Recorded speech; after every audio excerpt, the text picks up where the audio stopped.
You need to protect yourself, which is the most important thing. The reason why you do this is because all those type of legal entities that I just said protect you from personal liability. So if you botch up a contract that you signed, they're not suing you, they're suing your company. You work so hard for your money, you work so hard for everything you purchase and you buy, and your home and your cars and you everything, your family. Why risk any of that for something that could be just an honest mistake, but it burned somebody so bad that they want to sue you?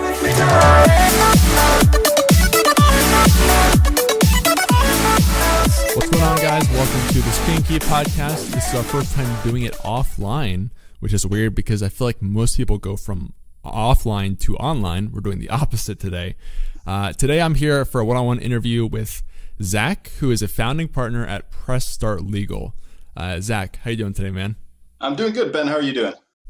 Doing good. Thank you for agreeing to come on here. I'm really excited about this topic because this is one that we've had a lot of requests for, and I'm not like the most experienced person in this area, so I'm happy to have you on. First of all, can you just kind of talk about what Press Start Legal is and what you kind of do there?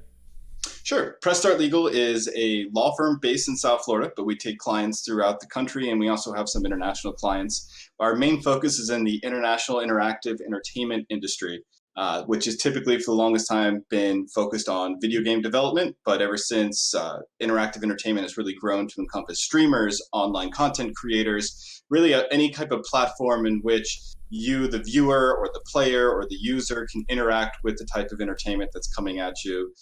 So that's, Twitch streamers, YouTube content creators, podcasts, game developers, publishers, and so forth. So we chose to really focus in on that. When we created the law firm, we looked around the landscape, and this was something that we were both really passionate about, which is video games and streamers and creators in general. So we just said, look, there's no one else really in this space. There's a handful of attorneys who practice in this area and maybe work at a big firm where there's just one of many practice areas. And there are a lot of confusion between managers and lawyers and stuff out in this industry. So we said, this is a great jumping point. Let's get in this on the ground floor. It's kind of hard to say that Twitch is the ground floor, but it's still Right. in forms of entertainment, the ground floor, and be that legal resource to people that otherwise are stuck trying to figure it out on their own. Yeah, that's so true because it feels like having especially legal experts in this space is so rare these days because you try to take a lot of these issues to more traditional lawyers or just the industry, and a lot of people don't know how to deal with copyright on streams or just really these kind of new issues with new technology. So I'm sure you've had a lot of requests for help since there aren't many of you guys out there. and every day something changes. When I would say Twitch first came about and people really started streaming, the big issue was, oh, well, can I play music and stream at the same time? And no one really had an answer for that. And now it's, with Twitch affiliate partnerships and brand sponsorships and affiliate marketing and influencer marketing, which has really taken off in the last couple of years. It's opened up a whole new door of different legal issues that people need to be aware of. Right. I absolutely agree. And we're going to get into that today. Really excited about it. So you start out with doing just general gaming industry kind of stuff like developers with Press Start Legal. When did you kind of make the jump to working more so with content creators? The firm was initially created to work with all forms of interactive entertainment. And our first couple of clients were game developers, but we always wanted to sort of break into the content creator market. And we had a handful of marketing companies approach us saying, hey, we're working with some of these influencers. Can you take a look at our contracts? Which then turned into the actual influencers reaching out to us being like, hey, I'm getting all these different deals coming through. Lately I've just been agreeing to everything, but my friends, sisters, uncles, brothers, cousin told me that I should probably have a lawyer look at this. Can you guys take a look? And then that just kept evolving. It became just a big snowball effect. We're like, okay, so now we've got the game developers, we got some of these social media influencers, and where else can we grow from here? And we're like, oh, Twitch and streamers and YouTubers and content creators, this is a massive industry, and these guys are doing things that they might not really know is illegal and can get them in a lot of trouble. So then we started branching out, reaching out to people. We started doing these AMAs on Reddit, which really got us involved with the community. An opportunity to ask an attorney, hey, this is an issue that I'm facing, and that same issue might be something that hundreds of other people also And that really kind of put us in that spotlight per se of, hey, we're here, we exist, come ask us your question. Right. Yeah, I actually looked at the Twitch AMA that you had pretty recently here, a couple weeks back, and I pulled a lot of those comments you had for my own questions. So we'll get into that kind of as we get a bit deeper here. But Sure. That was really cool to see for sure, that you guys are kind of out there where the creators are, like you're coming to them with answers, not just waiting for them Yep. to come to you. So locally, we host an event called Ask an Attorney. And I don't know how familiar you are with the local Miami, South Florida area. There is a district called Wynwood, and it's going through a massive gentrification. And there are a ton of co-working spaces where creators and startups and tech companies are basically trying to birth. And we would go in there and we would host these events. We teamed up with the local Miami-Dade legal aid. And that kind of concept came to us like, okay, well, there's this thing called an AMA where people are doing this online. Why don't we bring this sort of ask an attorney concept to there? So it started with going to the game dev subreddit and talking to the moderators going, hey, do you guys mind if we host this once a month? And then that evolved into twice a month. And that got such a great response that we reached out to the Twitch moderators from the Twitch subreddit and said, hey, this is what we've been doing for the game dev teams. We want to do this for this community too. Do you guys have any objections? And they said, nope, come on in. And I got to tell you, I did not think it was going to get as big as a response as it did. I was just blown away by the amount of questions and people, and a lot of direct messages from people just writing in, thanking us for doing it. And it's just a great feeling to see the community come together and really accept what we were bringing to them. Right. Yeah, there was a lot of great specific questions that you guys had answers for. I'll try to remember to link that in the description, guys. If you're watching this now, you can click down below to check that out. Lots of, like I said, very detailed questions for kind of specific scenarios. So I definitely recommend checking that out when you have the chance. So moving on here, you've been involved with Twitch stuff for a little while now as the ground floor startup, like you said. So I want to start by... So I've my last little warm-up question here, which is I always like to ask people, so I don't actually know your gamer tag. I usually ask why they picked it, but first of all, do you have a gamer tag of any kind? So I have two. Okay. Depending on how old the account is. So on Origin, it's Special Z232. It was an old nickname I was given when I was a lot younger. You ever see the movie Can't Hardly Wait? I don't think so. It had Seth Green in it. It came out, I think, like in the late 90s, early 2000s. And he called him, Seth Green's character called himself Special K and walked around with these sunglass goggles. And I thought I was the coolest thing since sliced bread and when I was in high school. So I kind of did the same thing. Don't do that, people. No, that was looking back to those photos and that time in life. I'm like, what was I thinking? And why would anyone let me leave the house like that? So that came Gotcha. with me calling Special Z. Then when I was in college, I was given the nickname Pancake in my fraternity, and that just became my gamer tag. So it's Pancake with two Ks, so Pankake, and it's either, I think for Steam, it's Pancake 232. Okay. So Pancake's the one you use more so these days. Yeah. Gotcha. Great story there. All right. I mean, so you can't be a video game attorney and not play games. Yeah, it's absolutely true. I mean, you have to know the market, right? And the industry that you're working with. For sure. Absolutely. Cool. I just always like to ask that to hear the stories behind the names. So let's get into sort of like the meat and potatoes of the discussion here, which is, you call it the legal side of streaming, and I kind of like the name, the sound of that. So first of all, this is a big topic, and there's a lot inside of it, so we won't hit everything today, but I want to start with sort of like a general overview for a lot of streamers who maybe are getting into streaming, who maybe started with as a hobby and are now taking it more seriously. I feel like legal issues can be very daunting and kind of overwhelming. So just to start with, like, what are kind of your biggest tips and pieces of advice for streamers who know that legal matters are important with streaming, but don't kind of know where to start with it all? Sure. It's very similar to what I say to game developers when they're just starting their studio. The number one thing you need to do, if this is not just a hobby for you, but this is a business, then you need to treat it like a business. And that means you need to go to your local state corporate website. For Florida, it's SunBiz. Every state's got one. And you need to register a business, not a doing business as a sole proprietor, but actually set up either an LLC or a C-Corp, or even if you qualify for it, an S-Corp.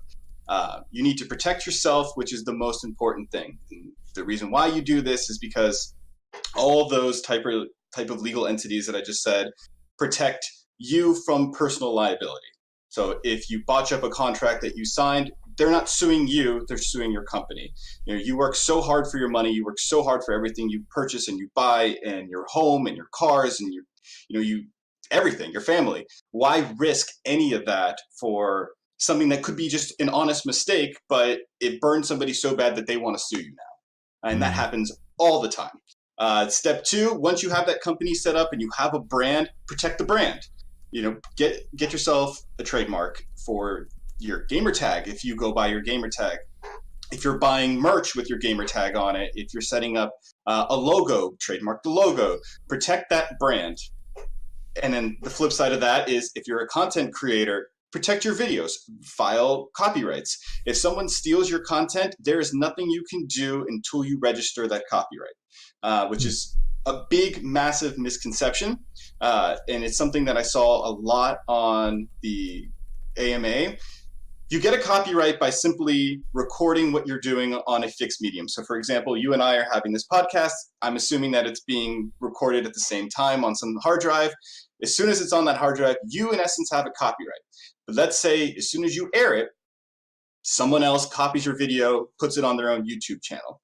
Well, you want to sue them because hey, you're taking my content, but you can't.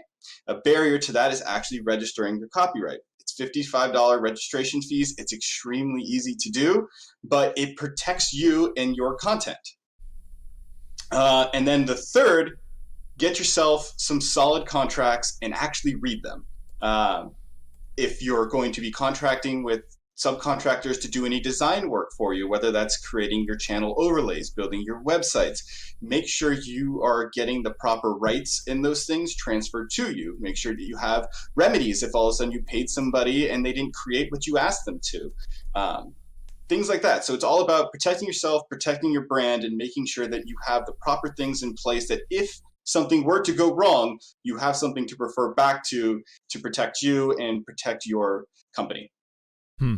Wow, there's a lot of great content there. I'm taking a lot of notes this episode in particular because I just want to make sure that I understand everything and can kind of iterate on it. So let's start with kind of the first piece you had there, which was registering a business. Now, the way you said it kind of sounded like you feel like everyone should be doing this.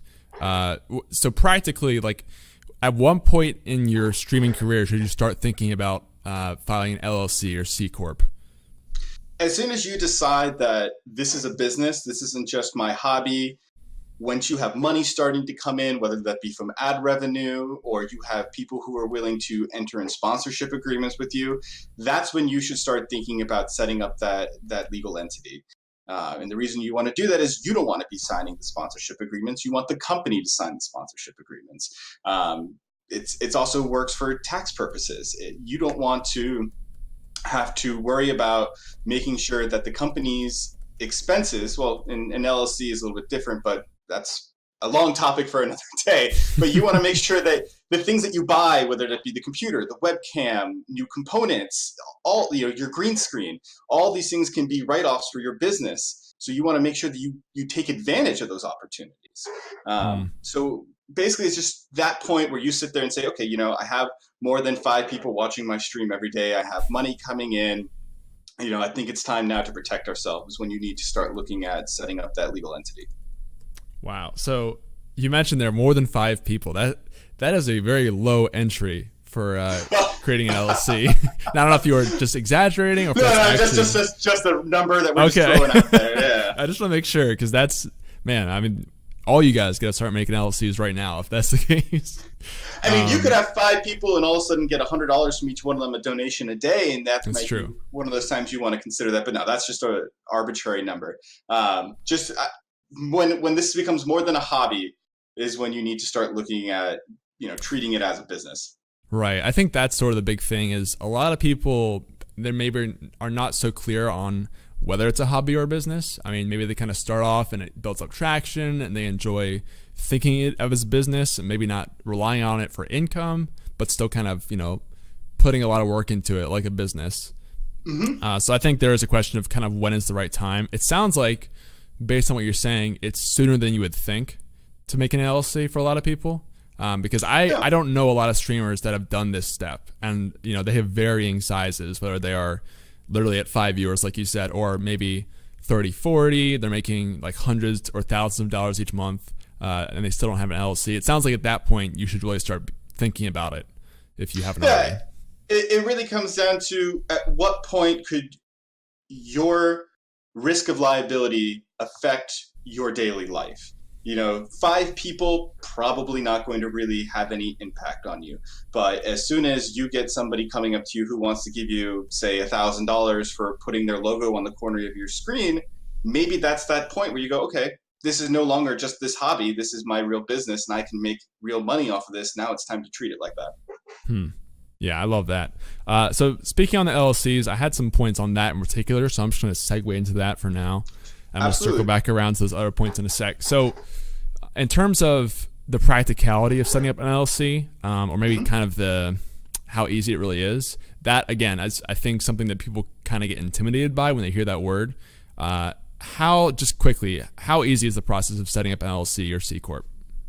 So a C-Corp is very complicated. And it's complicated because there's a lot of corporate formalities that go into it. And that's why I kind of touched on it first. Most streamers, and I use this kind of cautiously, will not need a C-Corp unless they're doing something else than streaming. So if your business is streaming and game development, you might want to look at setting up a C-Corp because you might be looking at investors. You might be looking at maybe foreign investment money coming in. Maybe you want to start selling some of your shares or giving shares out to people. That's when a C-Corp might be the appropriate measure for you. But at the same time, if your business is strictly streaming, an LLC probably is the right avenue for you to go. An LLC it stands for limited liability company, and the ease of setting it up really depends on your particular state. For example, Florida, there's a website called sunbiz.org. You fill out the forms, you file an articles of incorporation, and you pay the fee. You got yourself an LLC. Other states, it's not as easy. Some states have significantly higher fees than others. Some have different requirements than others. I know because we have a lot of clients in California. California has some of the highest fees to register an LLC, which you would think is ridiculous because of how many tech startups and companies come from that area. But that's just how that state operates. Right. And actually, I saw you mention that in the AMA, in particular with California having very high rates. But you also mentioned that you can actually create an LLC in a different state, right? Like Delaware, which, side note, is funny because I'm actually from Delaware. So people always talk about these funny things with Delaware. It makes me smile. But do you want to explain that a little bit? So Delaware is traditionally known to have the most corporate-friendly laws. And on top of that, because most companies that you can think of off the top of your head are actually Delaware-based corporations, the courts in Delaware are very familiar with corporate laws, corporate structures, corporate issues. Their judges are held themselves out as experts in business and corporate law. And that's why investors want, C-Corps and LLCs to be registered in Delaware. At the same time, if you live in California, you can set up your company in Delaware. You would hire a company to be your registered agent in Delaware because Delaware requires you to have a in-state registered agent. And then you would go to California and you could file something that basically tells the state, hey, I'm registered to do business in California, but I'm a Delaware company. And that would subject you to Delaware's laws, state taxes and so forth. Mm-hmm. Right. So that might be right for some people if like you just can't afford the California fee or some other reason like Delaware makes more sense for you. And I'm sure you can learn more about that. Again, we can't cover everything on this podcast, but hopefully that's enough info for people who are interested in LLC. I guess we could segue this into a related question. So for creating an LLC, you mentioned, after you've done that, you should start creating like a trademark for your brand and logos, things like that. How does that process kind of work after you've made that LLC? Like, what's the difference between LLC and trademark? What are you protecting there? So the LLC, you're protecting the business. A business doesn't exist without some type of legal entity, whether that be an LLC, a C-Corp, or an S-Corp, or a partnership, which that's a whole nother bag of issues there. But a trademark is protecting your brand. It's at its absolute core, it's where consumers or customers or users can identify your brand with your product, your service, or yourself. So if you, for example, GreenChord is your username here on Discord. If you decided that you have put GreenChord on T-shirts, you have a logo, you're known for that, you would register GreenChord as a word mark, and that means, say, you register it under the T-shirts class. That means no one else can have a T-shirt that has GreenChord written on it. That's yours. That's your brand. If you create a very unique logo, same thing. No one else can copy that logo. So you're protecting brands with trademarks and then the company with your LLC. Gotcha. Okay. I think that distinction is important to remember because it can kind of get confusing in terms of like whether it's trademark, copyright, LLC, what protects what. Maybe actually, do you want to go ahead and talk about that too in terms of copyright? What does that kind of protect? So copyright protects your creative materials. A copyright protects what's known as works of authorship. That's your videos, that's your stream, that's your graphic arts that you design, that's the music you create, that's your sculptures. I mean, it can be anything that's considered a work of authorship. If you write a screenplay, that can be copyrighted. And all of that is done through the Copyright Office. But like I said, you get a copyright as soon as you create something, but you can't protect or enforce those copyrights until it's registered. Gotcha. So as a streamer, that's all of your digital content that you're making, whether it's on Twitch or YouTube or wherever, basically. Absolutely. In fact, I have some streamer clients who work on Twitch right now who, at the end of the month, take all their recorded shows and we file a single copyright collection for that entire month. So every month we file it out. Some people are not as, what's the word I'm thinking of? Some are not as protective of that content. Others are. I know that a lot of my YouTuber clients, they want to protect every video because to them, every video is a brand new TV show. So they want to protect that and they either do it once a week, every video, once a month. It all just depends on their schedule or how many things they want to copyright at the same time. Yeah, actually, that kind of leads into one of my questions because you mentioned, ideally you're filing copyright for all your videos and protecting them. Practically, there are a lot of creators who are making videos every single day. Maybe they're different types of videos. So maybe like this, a podcast is very valuable for us, but like a shorter kind of just talking stream is maybe not as important to protect.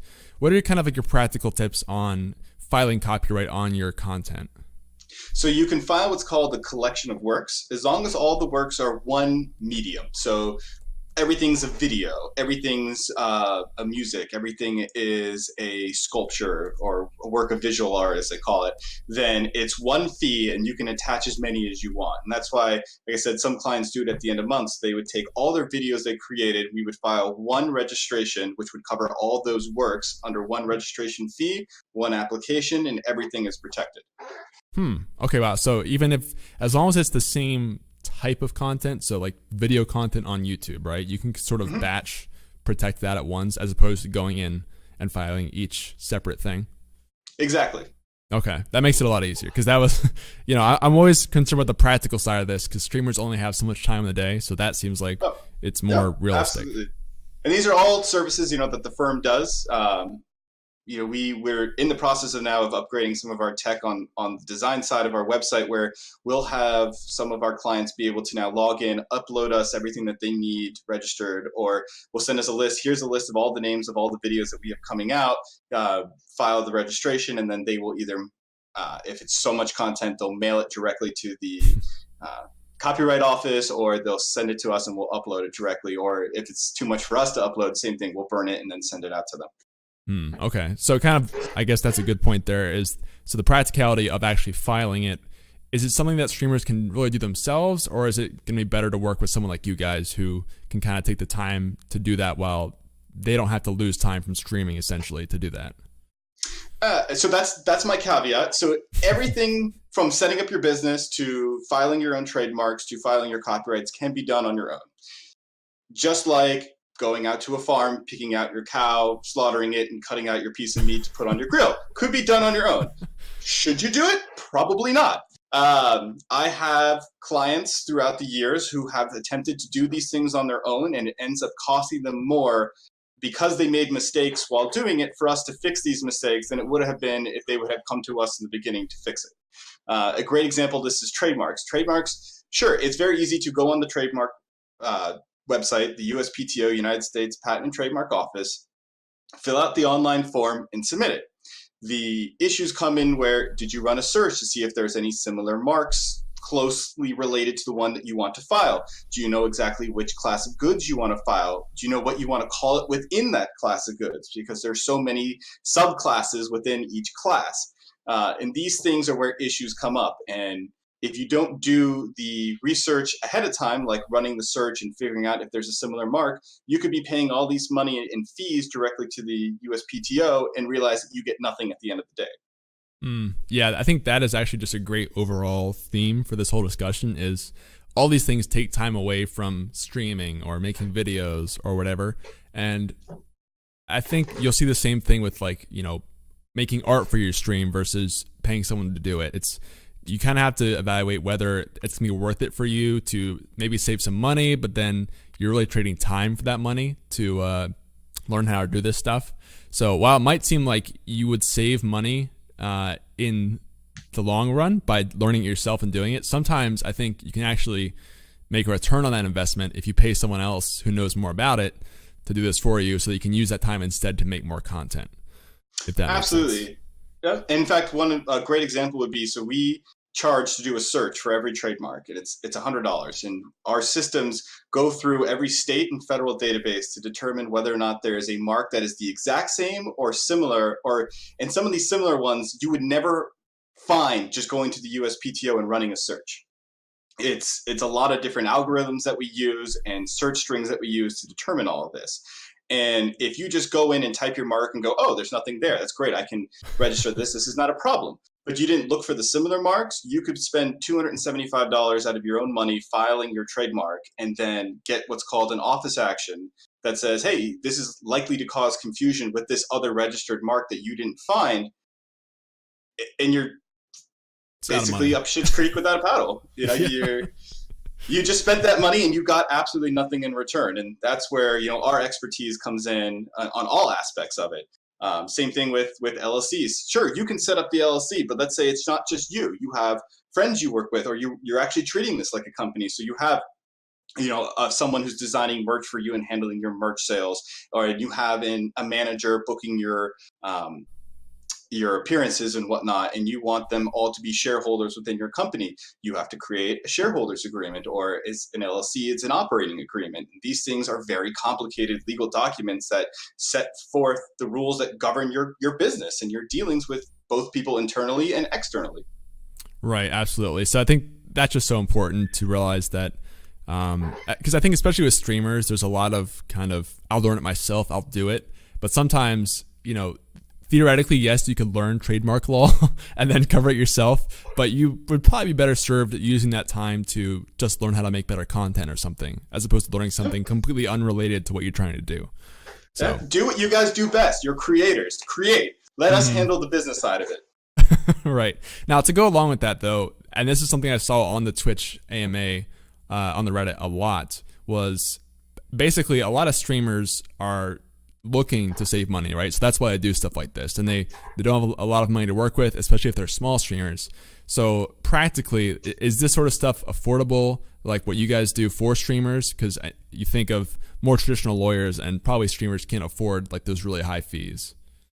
So we have created a lot of flat fee based legal services, whether that's reviewing a contract, drafting certain contracts, or helping you set up your business and filing your trademarks and copyrights. And we keep these prices relatively low because we found ways to cut our own overhead. So the 3 attorneys that work with me, we all work remote most of the time. So we don't need to have a fancy office in a high rise where we're spending a fortune in rent every month. We don't have secretaries who answer our phones. We don't have paralegals who do, the side work that we don't want to do.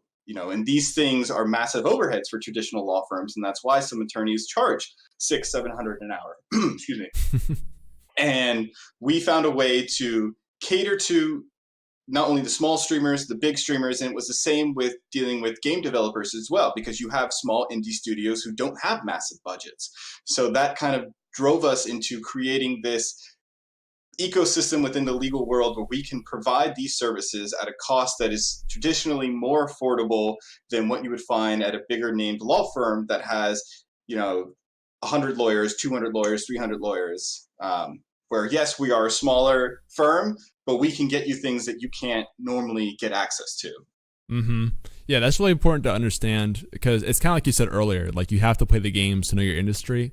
It's kind of the same thing, like knowing that your client base is either these indie developer studios or streamers who might not have access to that. You kind of built your service around that with that in mind. So I just want to make sure that people know that, because again, it might seem very daunting. Oh, I got to work with lawyers, and that's going to be insanely expensive. And but really, like companies like Press Start Legal or organizations can really help you with that stuff at something that's not going to break your bank, essentially. Now, I would tell you, we get a lot of people who are even still with the lower prices we offer are still sometimes sticker shocked. Right. And they get that way because they think, oh, how expensive could this be? And then once they see it, they're like, oh, wow, this is actually pretty pricey. And what they don't see is everything that goes into what we're providing you, whether that's drafting a contract. Well, we're drafting you something, so not only is it taking our time to prepare it for you, but we're giving it to you knowing that you're going to sign this, get whatever contractor, say it's an independent contractor agreement, is going to sign this, and this contract is going to, one, hold up in court and protect you. And we're putting our name on that, so if for whatever reason that contract doesn't do what we created it to do, you're going to come back to us. Right. So these things, you take time to make sure that they're perfect and they're going to accomplish the goals that you need them to. Right. And you're paying for like the peace of mind and the assurance that, so like you said earlier, if you try to go through this manually and like you file trademarks and do your searches and it comes back and you lose all that money, you might actually end up paying more going that route, because you have to go through these things that are just a waste of money, versus paying a little bit more up front, but maybe that actually saves you money in the long run by doing that to start with. It's like designing your own stream overlay and thinking, wow, this looks great. Yes. And you go see some of the other streamers and you look at that and you're like, wow, mine looks nothing like that. That looks phenomenal. And then you realize when you contact that artist, he wants a nice check to build that for you. It's right. It's their concept. Right. But then, paying that initial, call it 200 or so, is going to be cheaper than going back to the same mediocre artist and buying 6 overlays at $100 or something, Or paying to download Photoshop and get the license key for it, and spending your time to watch Udemy courses on how to design graphics for your stream. And then even still at the end of all that, you're out a couple $100 and you still have nothing to show for it, because you look at what you created and you're like, oh, no. Right. And you lose all the time. Videos. Yeah, exactly. You lose all that time where you could be making funny videos. So I just like to push that, because it's something that you might not realize right away, but if you think about it, it makes a lot more sense, and it'll save you a lot of pain and time down the road.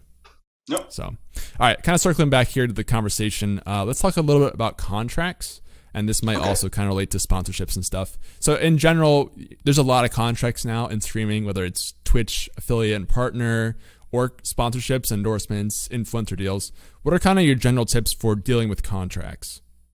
My first general tip is read it.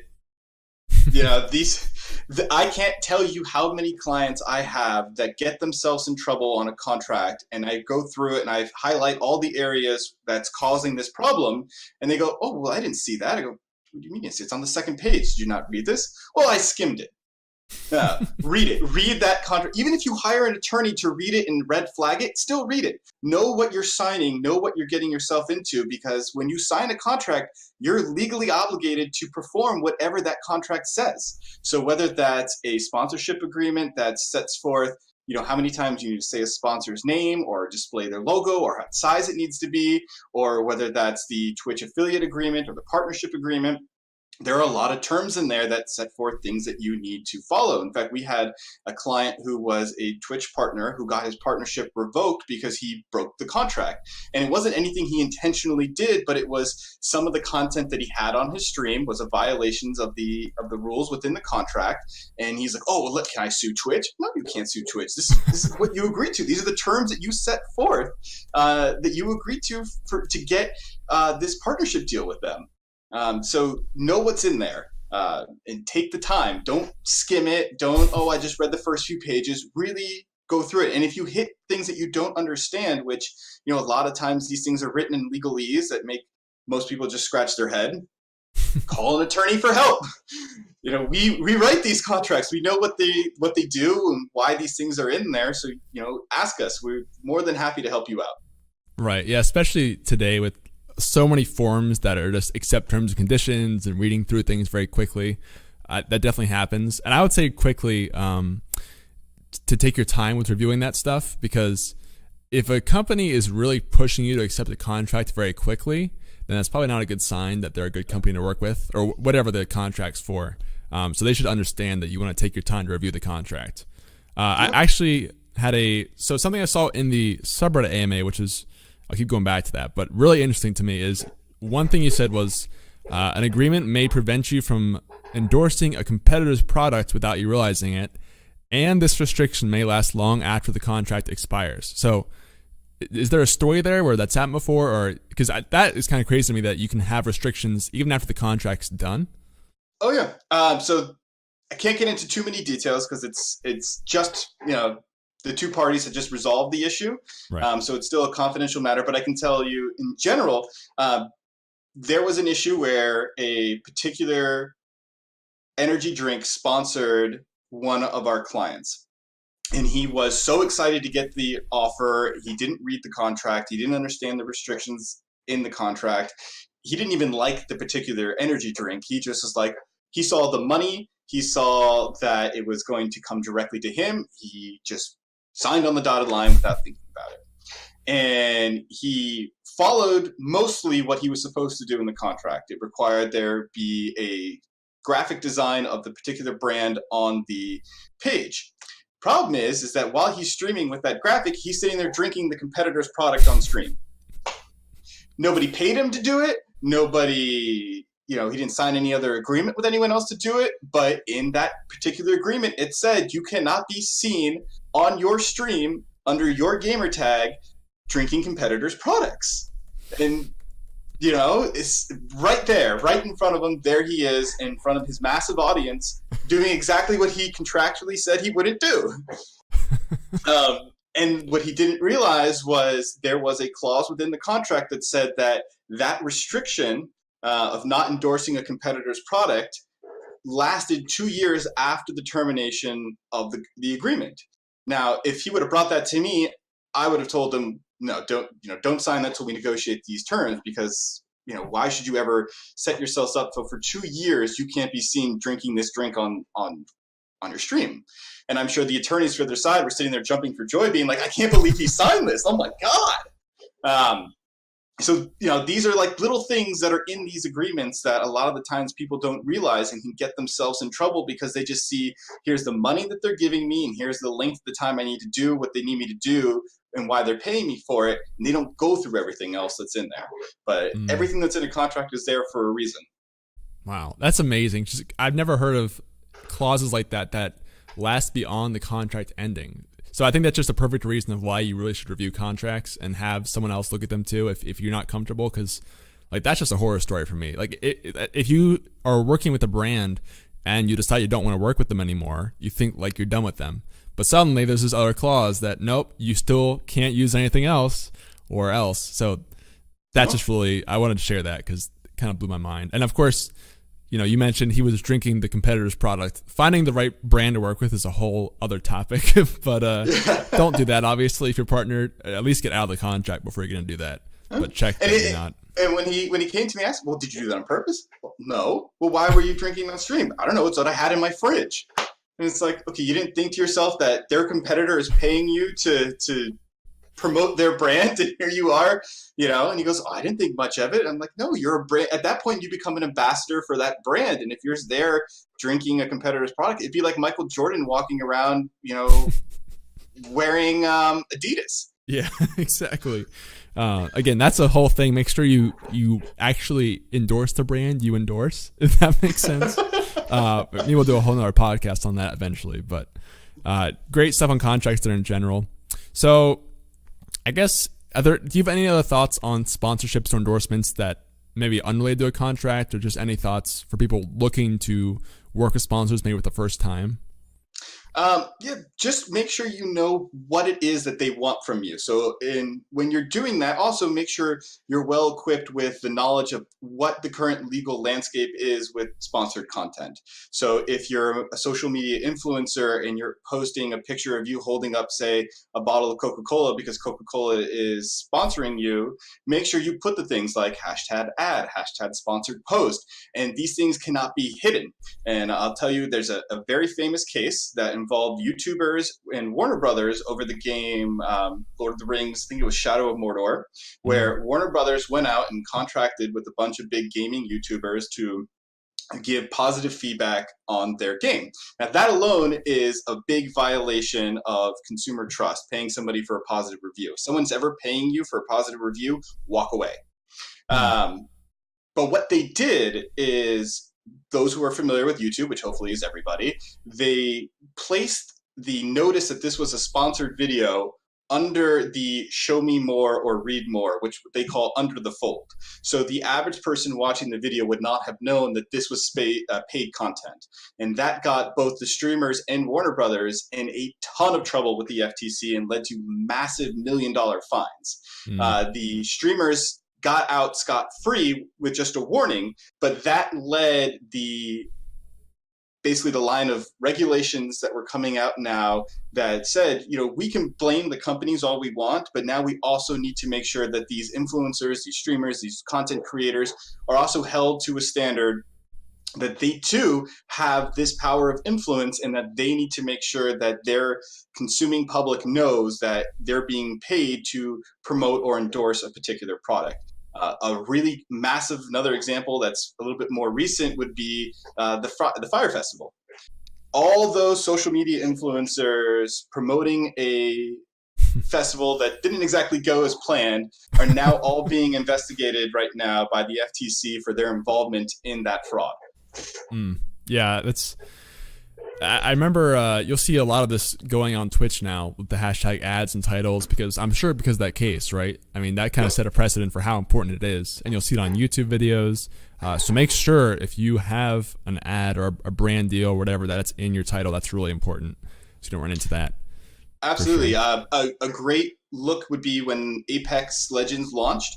They had partnered with a lot of first-person shooter famous streamers, and all of them had Apex partner as part of the hashtag. So they clearly disclosed to everybody, hey, we were partnered up with Apex Legends and EA to do this stream, and they're paying us to do this. Right, yeah. So hopefully, it seems like most people are doing it. Now, we can't really tell when they don't do it, but it seems like it's getting more accepted, so hopefully you guys will at least know to do that if you have that deal come at you.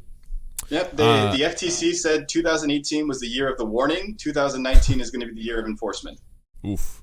There you go. So don't mess around this year, guys. This is the year to get all your ducks in a row. All right, so moving on here, let's talk a little bit about, so I guess it's a combination of copyright and trademark with things on your stream when you're using other brands in your content. So whether that's going to be music that you're playing on stream, or like maybe you're wearing a Pepsi shirt, or actually I'll start probably with our Discord question, which was the Pepsi shirt. This comes from Mike DVB, who said, what are the implications of having brands showing unintentionally, like having a Pepsi shirt or something similar? Is it anything to worry about?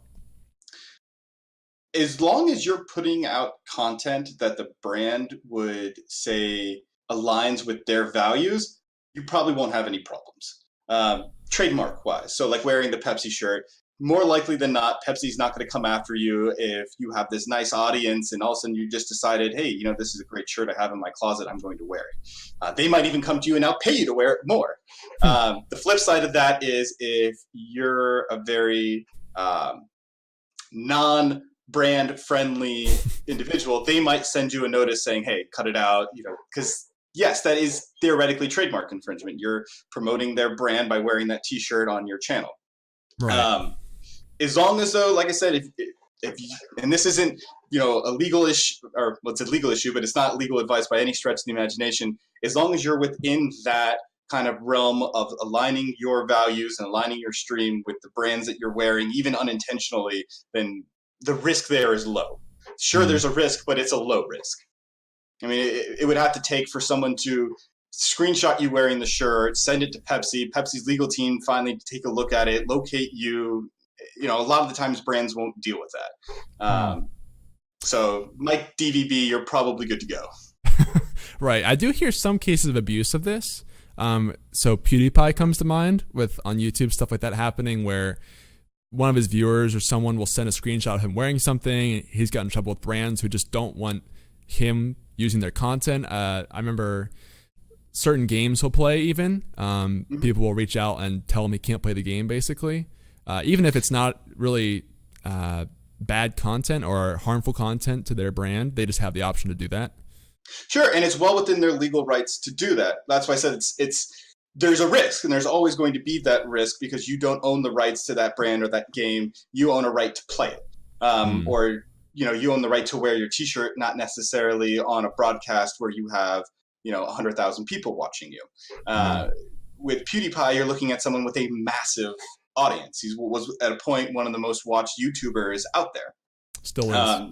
Still is. So when you're at that level, you have to watch everything you do, whether the games you play, the drinks you drink on stream, the clothes you wear. And when you're at the top like that, you're going to have everybody who's going to try and knock you down, no matter what. You have to be extra careful with what you do. So that's wearing non-branded T-shirts and being careful with the games you're playing in that area. And to sort of not really segment this, but to add to this, which was a big topic on the Twitch AMA, and it's one of the number one most asked questions by every client we have. Whatever you're doing, 99.9% of the time, it's not fair use. If you're sitting here thinking, oh, I can do this because it's fair use, or I can play this song, or it's not.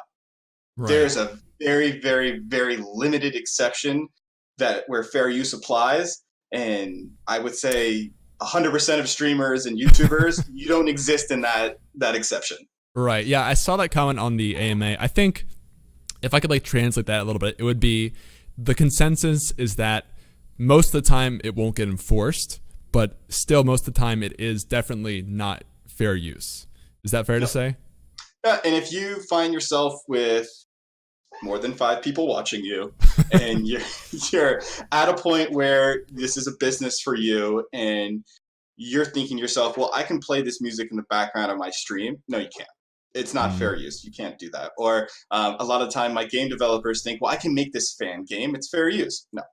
The big thing is, are you making money while you're doing it? Even if your intention is not to, but could you make money? Could this be a commercial purpose? If the answer to that is yes, which most of the time, and I mean 99.9% of the time it is, then you are not going to be protected by fair use if someone were to come and enforce their rights against you.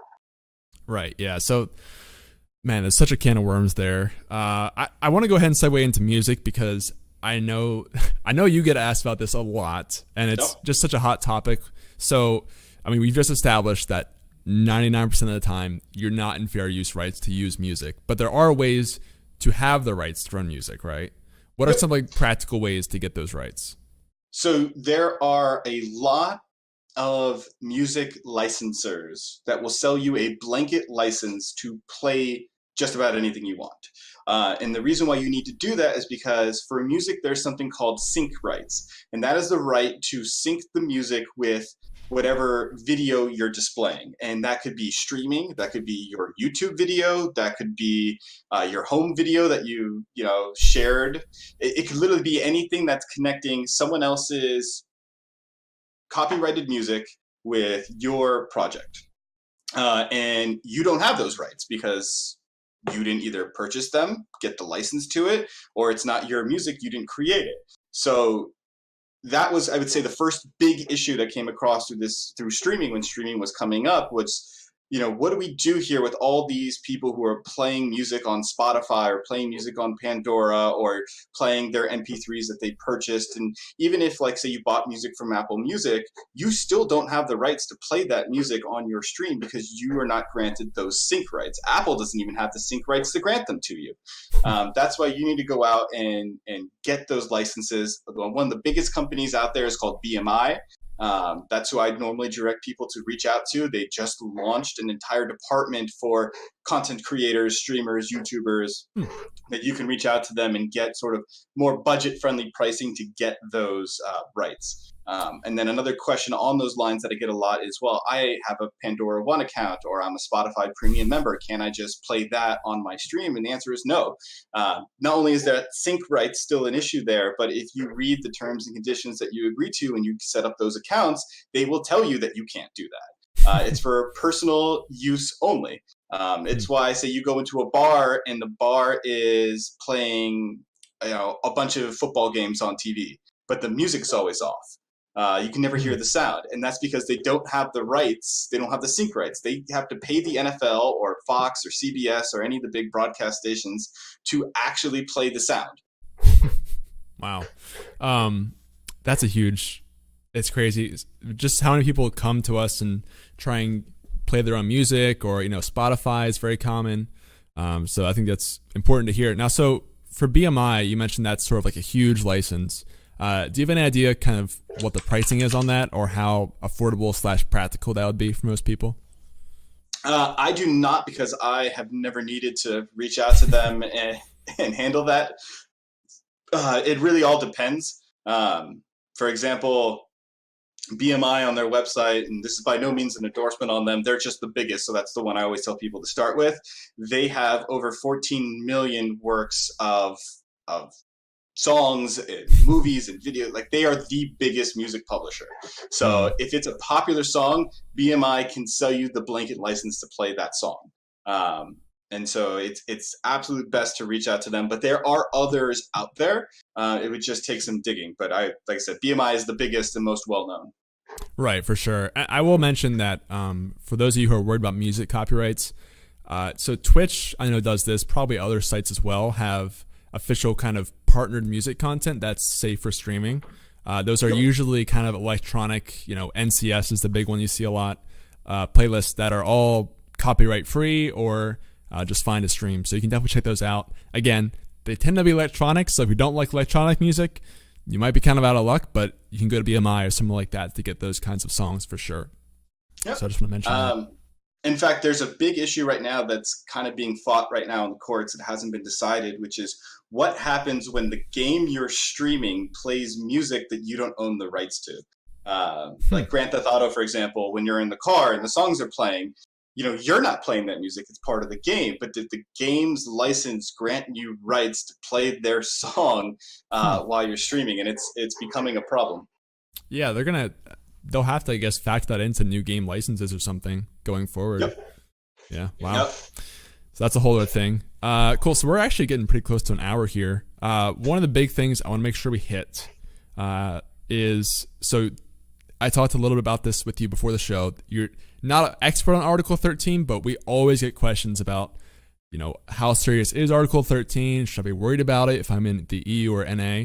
So do you just want to give kind of your quick thoughts on Article 13 for streamers, what they should know about it?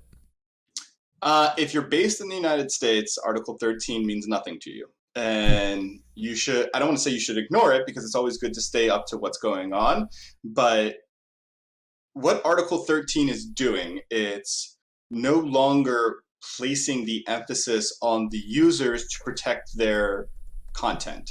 It's putting emphasis on the service providers. So, for example, in the United States, everyone's very familiar with it, and it's a very hot topic right now, the Digital Millennium Copyright Act and the DMCA takedown notices.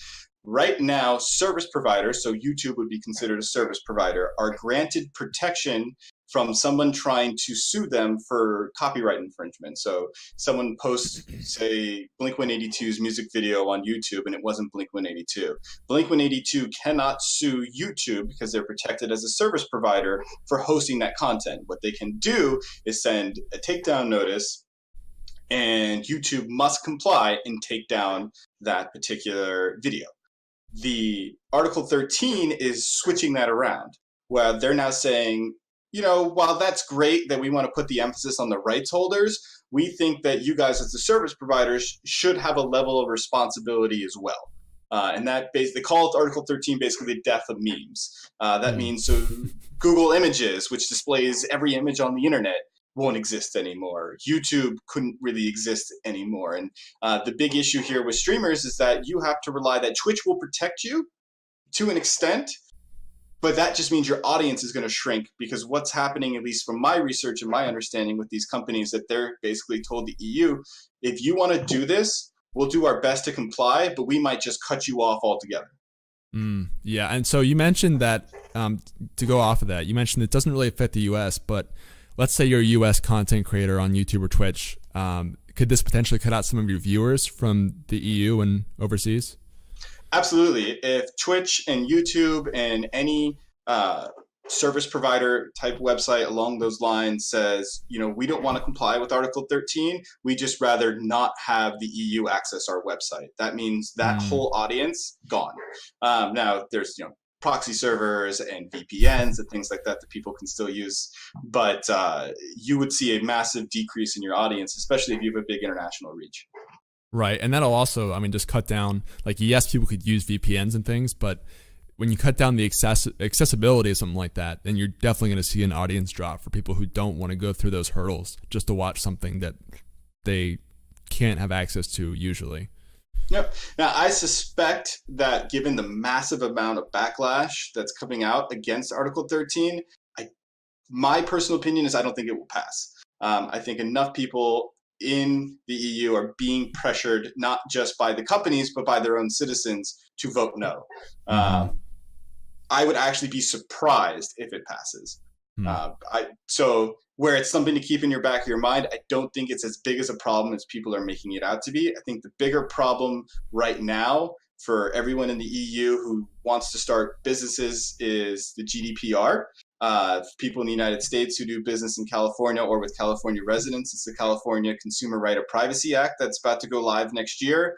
And it's keeping an eye on the United States, what they do with privacy law on a federal level. Gotcha. Okay. So I agree with you that it probably won't pass, but I think it is important just to give people knowledge of kind of what's going on over there, for sure. Yep, absolutely.